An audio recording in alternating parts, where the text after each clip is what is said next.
প্রকৌশল অধিকার আন্দোলনে শিক্ষার্থীদের উপর ন্যাক্কারজনক হামলার প্রতিবাদে আমাদের 5 দফা দাবি।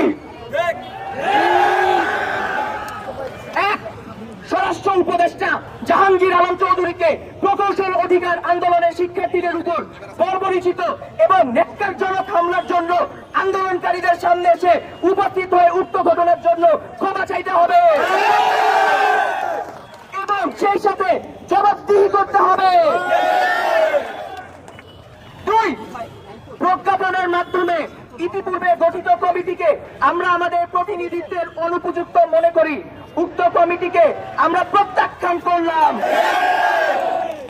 অনতিবিলম্বে বিশ্ববিদ্যালয়ের শিক্ষক প্রতিনিধি সহ প্রকৌশল অধিকার আন্দোলনের স্টেক হোল্ডারদের সাথে নিয়ে কমিটি সংস্কার করে পেশকৃত 3 দফা দাবিকে দ্রুততম সময়ের মধ্যে মেনে নির্বাহী আদেশের মাধ্যমে প্রজ্ঞাপন জারি করতে হবে এবং এ মর্মে সংশ্লিষ্ট 3 উপদেষ্টা জনাব মোহাম্মদ ফাউজুল কবির খান, জনাব আদিলুর রহমান এবং সৈয়দ রিজওয়ান হাসানকে আজকে এসে এর নিশ্চয়তা প্রদান করতে হবে।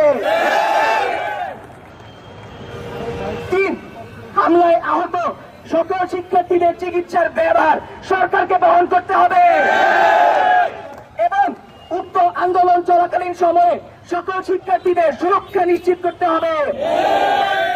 পুলিশ দিয়ে এই যৌক্তিক আন্দোলনে আর কোন প্রকার হামলা করা যাবে না। পুলিশ দিয়ে এই আন্দোলন, পুলিশ দিয়ে এই আন্দোলন, পুলিশ দিয়ে এই আন্দোলন। 4, রোকন ভাইয়ের উপর হামলাকারীদের অনতিবিলম্বে গ্রেফতার করে আইনের আওতায় আনতে হবে এবং চাকরি থেকে বহিষ্কার করতে হবে।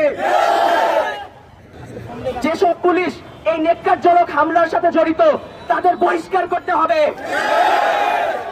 মেনে না পর্যন্ত আমরা সকল শিক্ষার্থী ঢাকা এবং ঢাকার বাইরের সবাই আমরা আজকে এখানে অবস্থান করব। আমাদের 50 থেকে 60-এর বেশি পরিমাণ শিক্ষার্থী আহত এবং এই মুহূর্তে ঢাকা মেডিকেল সহ বিভিন্ন মেডিকেলে ভর্তি আছে।